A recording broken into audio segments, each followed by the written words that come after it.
vous avez tous des câbles HDMI, mais vous ne soupçonnez pas potentiellement le bordel qui peut se cacher derrière ce genre de normes dans l'industrie. Et il y a notamment un truc qui, je pense, est pas forcément très très connu, c'est la capacité du HDMI à contrôler les contenus sous copyright, le HDCP. Et quand j'ai découvert ce truc-là, non seulement que ça existait, mais en plus que ça avait énormément de problèmes et que, en fait, il y a une raison que ce soit là. Pourquoi toute l'industrie s'est mise d'accord sur ce truc? Si, du coup, ça ne marche pas, ça fait perdre combien, du coup, d'argent à tous les consommateurs sur le développement de ce truc-là? Je me suis dit, attends, si ça se trouve là, il y a genre un des plus gros scandales de l'industrie de la télé. Et j'ai l'impression que personne n'est au courant. Et est-ce que tu peux repartir de la base pour expliquer à nous, pauvres mortels, comment tout ça marche? Tout ça est fait par un consortium qui s'appelle le HDMI Consortium, qui a été notamment un des premiers fondateurs, c'était Intel. Et aujourd'hui, qui discute sur le HDMI, mais aussi sur le protocole dedans, puisque c'est intéressant de le savoir, c'est qu'il y a une compatibilité avec le DVI et le HDMI, parce qu'ils parlent en fait à l'intérieur le même protocole qui est le HDMS. C'est un consortium, c'est des mecs qui ont beaucoup de pognon, qui sont des industriels. Il y en a plein dans l'industrie, notamment dans l'industrie du vidéo, et c'est énormément de mafia, quoi. Le HDMI est peut-être un des moins pires. Donc, tu vois, c'est peut-être un des moins pires de tout le bordel. L'USB, c'est le plus gros foutoir, et c'est pas vraiment, c'est plus parce qu'il y a vraiment trop d'usages de l'USB, trop d'usages différents, donc il y a beaucoup de batailles. Le HDMI, c'est aussi un consortium, c'est un consortium vidéo, c'est pas le pire, mais c'est vrai que tu as chacun qui arrive, qui essaye de mettre ses brevets, chacun qui essaye de tirer la couverture pour lui, entre Samsung, Intel et tous les trucs. Il y a énormément de normes. C'est-à-dire qu'il y a eu le HDMI 1.0, 1.1, 1.2, 1.3, 1.4, et surtout le 2.0 et le 2.1. Ce qu'il faut quand même savoir, c'est qu'aujourd'hui, le HDMI 2.1, c'est le câble que tu as dans les mains qui a la norme la plus rapide. C'est-à-dire que ça va jusqu'à 48 gigabits par seconde. Malgré tout, il y a plein de gens qui parlent des différentes qualités de câbles. Et en fait, tu te dis, mais attends, c'est un câble numérique. Et donc, en fait, la qualité du cuivre, donc la qualité du câble, va te permettre de transporter des signaux à plus ou moins longue distance. Donc, en fait, le fait que tu veuilles parfois acheter des câbles de meilleure qualité, c'est juste pour être sûr que quand tu l'achètes et qu'il arrive chez toi, il fonctionne. Tu vois, ça augmente ta probabilité que ça fonctionne. Mais acheter un câble cher ne va pas améliorer la qualité de l'image ou la qualité de l'audio. Les câbles plaqués or, ça ne sert à rien. Puisqu'en fait, les connecteurs, ils sont dans... Tu sais, tu regardes ton truc HDMI et en fait, les connecteurs, ils sont dedans. Donc en fait, tout ce qui est plaqué, ça ne sert littéralement à rien. C'est la première remarque. La deuxième remarque, c'est qu'effectivement, ce n'est pas forcément du cuivre. Notamment, il y a des câbles HDMI qui sont en fibre optique.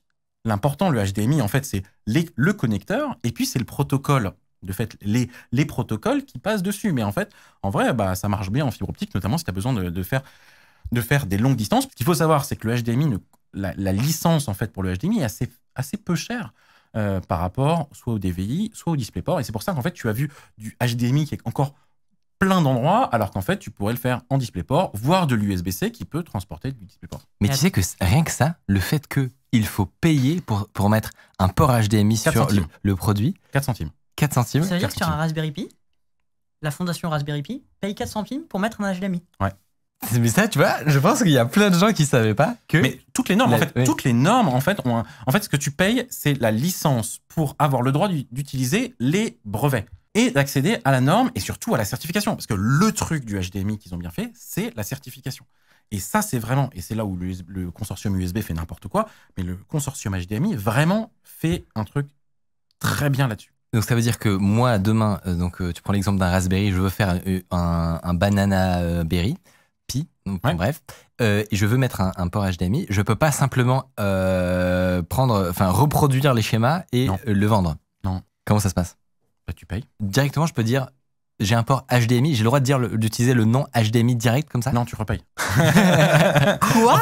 Donc le HDMI, c'est pas si cher que ça, c'est pas trop mal, ça permet donc d'envoyer de l'audio, de la vidéo, avec plusieurs normes, donc du RGB, le sRGB, mais aussi aujourd'hui du YQV 444, du YQV 420. Donc ça, en gros, pour expliquer, c'est la façon dont les octets sont répartis pour décrire les pixels. Alors oui, et c'est aussi en fait déjà une pré-compression, c'est-à-dire que tu compresses plus par exemple la couleur que la brillance. Puisqu'en fait tes yeux, ils ont des cônes et des bâtonnets, et donc tes yeux, ils voient mieux, grosso modo, ils voient mieux les différences de lumière que les différences de couleur. Et d'ailleurs c'est pour ça que le soir, en fait, toi, même quand tu vois pas vraiment bien les couleurs, tu arrives Tu peux te repérer quand même. Tu peux te repérer. Et ça a impacté les décisions sur Bien sûr. les façons d'encoder la vidéo. Bien sûr, c'est hyper intéressant. C'est la première. Le premier truc, c'est qu'en fait, tu prends tes 3 composantes donc de 24 bits, et la première chose que tu fais, c'est que tu divises par 2, en grosso modo dégageant les 3/4 des bits pour les couleurs, en ne gardant que ceux qui sont pour la luminance. Et ça, c'est encore une question de codec. Le HDMI permet d'avoir tout ça. À côté, tu as quelques paires qui servent par exemple à mettre de l'Ethernet, puisque tu peux mettre de l'Ethernet over HDMI. Il y a cette même paire qui est utilisée pour faire de l'ARC, c'est-à-dire l'audio inverse, c'est-à-dire que tu envoies la vidéo dans un sens et tu envoies l'audio dans l'autre sens. C'est ce qui te permet en fait de brancher. Je savais pas ça. En fait, c'est ce qui te permet par exemple de récupérer le son de ta télé et qu'elle reparte sur ton ampli. Et tu as beaucoup de négociations, parce qu'il y a un protocole de négociation qui te permet notamment d'envoyer les EDID, c'est-à-dire d'échanger les espaces de couleurs pour dire je suis en sRGB, je suis en P3, je suis en. Histoire d'avoir une image qui est affichée correctement et pas un truc bizarre. Histoire d'avoir de l'HDR par exemple. Ah oui. Juste ça. Et dans ces protocoles, tu as une négociation qui est donc la négociation pour le HDCP, qui est donc le HD Content Protection. Et c'est ça le truc qui est le moins connu. Parce que, encore une fois, à la limite, bon, il faut être un peu un nerd pour savoir quand même tout ce dont tu as parlé, en termes de codec, de débit, etc. Mais l'HDCP, je pense que c'est un des trucs qui n'est pas forcément le plus connu, sauf pour des gens qui ont déjà essayé d'enregistrer, par exemple, des films sur leur ordinateur en le branchant sur une carte d'acquisition. Si vous faites ça, si vous mettez Netflix et vous le branchez dans une carte d'acquisition vidéo, vous avez un écran noir. Est-ce que c'est à cause de ça, du coup? Tout à fait. En fait, ce qui se passe, c'est qu'en fait, tu as un système cryptographique de signature qui fait que chaque partie signe et vérifie la signature de l'élément d'après. Donc, c'est-à-dire que ta carte mère, ta carte graphique, ton câble, notamment quand c'est un câble actif, et ton écran sont HDCP ready. C'est-à-dire qu'en fait, quand tu commences, tu vas discuter avec le mec d'après, tu vérifies que sa clé de signature est donc valide et qu'elle a donc bien été contresignée par la clé root du HDCP consortium, et que donc tu as le droit de lui envoyer pour vérifier que ce ne soit pas un méchant qui laisse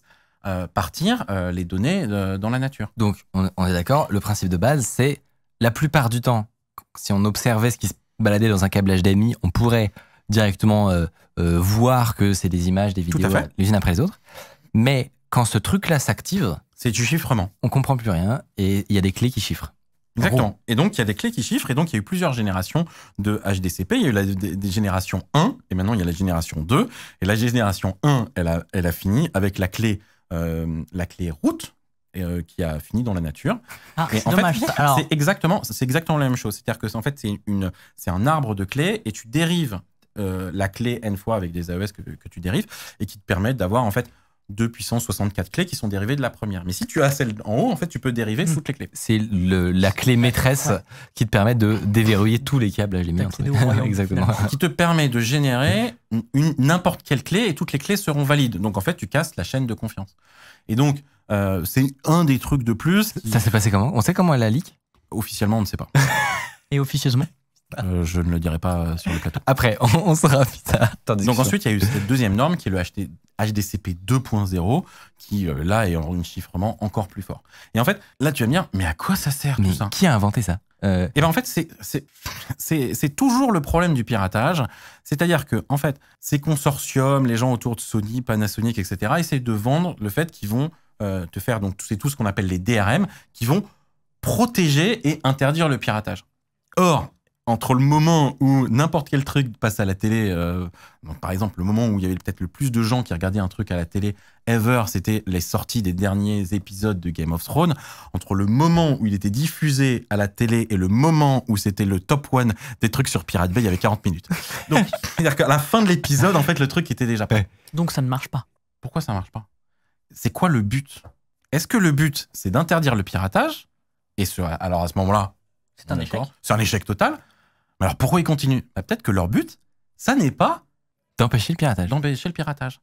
Leur but, en fait, et en fait, tu mets beaucoup de temps à comprendre, les gens ont du mal à comprendre la subtilité, c'est que en fait, ils vendent aux hommes politiques qui sont pressurisés de ouf par les acteurs en disant « Ouais, on va perdre notre argent, on va perdre, etc. » Et ça, notre dieu à tous, Gabe, l'a dit plein de fois avant de lancer Steam.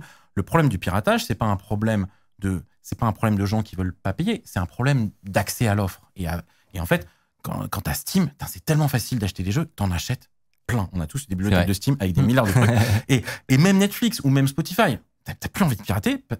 Alors, Netflix, c'est en train de changer. On va y retourner. Oui, mais en ça a tout été cas, le cas. C'était le cas, quoi. Donc, les industries te disent oui, tu comprends, c'est très important, on va aider contre le piratage. En fait, c'est pas du tout ça qu'ils veulent faire. Ils veulent contrôler la distribution. C'est-à-dire qu'ils veulent être sûrs que tous les acteurs de la chaîne payent l'ensemble des brevets pour que toute l'industrie récupère son pognon. En fait, par exemple, c'est très difficile d'avoir une licence du chiffrement des DRM Blu-ray sans devoir aussi acheter une licence MPEG HEVC et en plus de payer une licence MPEG AVC, etc. Et donc, en fait, ils s'assurent en fait tous ensemble que tout le monde, tous les consommateurs vont payer et donner de l'argent qui va être juste des brevets, de royalties. Donc on agite le piratage et en fait c'est du... Voilà. Parce qu'en fait ce que tu veux être sûr, c'est que personne ne va tricher dans la diffusion. Tu vas pas avoir un OCS qui envoie un Game of Thrones 3 jours avant pour faire le malin. Tu vois, en fait tout le monde se tient par les burnes les uns les autres et C'est une longue chaîne. ils ont exactement sur une longue chaîne et en fait ça veut dire que un acteur commercial ne va pas prendre le risque parce que tu comprends, à ce moment-là, tu as des lois qui sont hyper dangereuses, qui est tu contournes les DRM, et notamment le copyright 1201 aux États-Unis, les lois d'AFSI et USCD. Et donc, en fait, et toi, en tant que consommateur, en fait, je sais pas, sur ton ordi, sur ton MacBook, des trucs comme ça, t'en dépenses pour bien 50, 60, 80 euros. Quand tu achètes un ordinateur, il y a entre 50 et 80 euros de licences qui reviennent à des royalties d'avoir déposé un brevet. Il n'y a rien de concret là-dedans. Ouais, tout à fait. Et là, c'est même pas des brevets, parce que là, c'est même pas un brevet, c'est juste la certification. C'est-à-dire que tu pourras avoir la certification HDMI que tu dois payer, tu dois être vérifié que tu passes la certification HDCP, etc. Est-ce que c'est la même chose? On a parlé de HDMI. Est-ce que c'est la même chose sur DisplayPort? On a demandé dans le chat. Ouais, pareil. En fait, le DisplayPort, normalement, te coûte plus cher à fabriquer et à utiliser, mais est moins relou sur la certification. Donc, en fait, tu t'y retrouves. Ah oui, ok. Mais en fait, c'est un problème global de certification de consortium dans le multimédia général. Et le multimédia, en général, est un endroit qui est complètement noyauté par ces arnaques, par ces contrôles, par des grosses industries.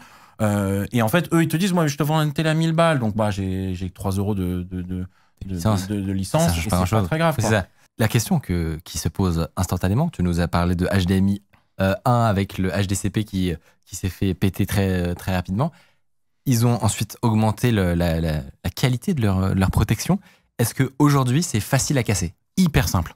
Tu vas sur AliExpress et tu trouves ce qu'on appelle un doubleur HDMI. Alors, c'est quoi le concept d'un doubleur HDMI? Un doubleur HDMI, c'est un truc qui prend une entrée et qui te le ressort, et tu as plein d'usages tout à fait légaux de j'ai 2 télés, je suis sur un plateau de télé, j'ai une entrée HDMI, je veux l'afficher à 3 endroits. Et évidemment, comme tu as bien compris que tu dois négocier ta crypto avec l'élément suivant, c'est lequel l'élément suivant? Oui, là, il y en a 2. En fait, donc tu identifies bien avec le suivant, puis le deuxième, il est vert. Et donc, c'est comme ça.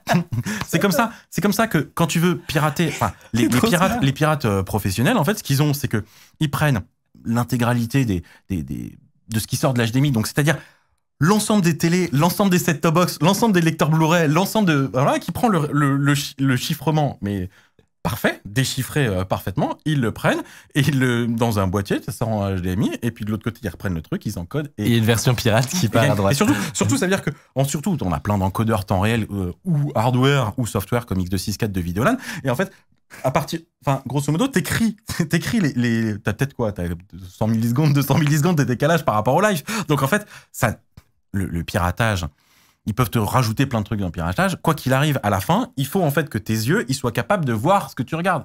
En fait, le DRM... En gros, c'est un problème insoluble. Mais en fait, le DRM, c'est je te donne une porte avec un verrou, je te donne la clé et je te dis surtout, tu regardes pas la clé. Et toi, tu me dis, mais il faut bien que j'ouvre pour rentrer dans la porte.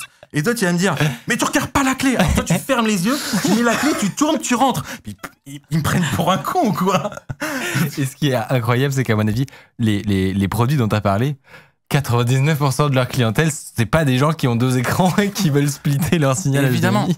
Mais bon, voilà. Et en fait, et tout ça, en fait, il faut quand même savoir que casser un DRM, même si le DRM est pourrave, c'est du pénal, quoi. C'est-à-dire que c'est vraiment des offenses importantes. Et aux États-Unis, ça peut être très grave. Donc en fait, même si le chiffrement est pourri, même si c'est un XOR, même si c'est le truc de César où tu as déplacé les lettres d'un truc, un DRM est considéré comme incassable si son but a été de ne pas être cassé. Donc ça veut dire quand même que... Si t'as écrit au-dessus, je souhaite que ceci soit chiffré. Exactement. C'est comme une boîte aux lettres avec une serrure toute pétée. Oui. T'es pas censé l'ouvrir, même si Exactement.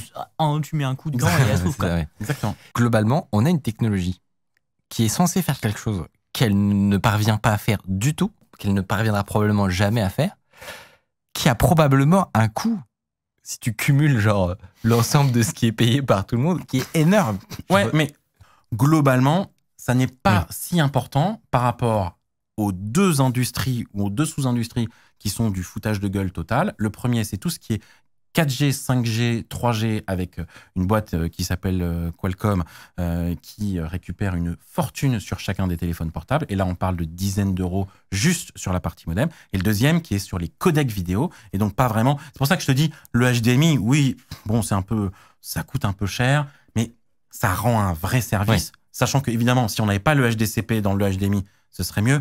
Mais on n'est pas sur des trucs où c'est abusé. Alors que dans les codecs vidéo ou dans la téléphonie, c'est du foutage de gueule total. Si vous voulez voir la suite de cette discussion sur les codecs, vous pouvez cliquer ici sur cette vidéo.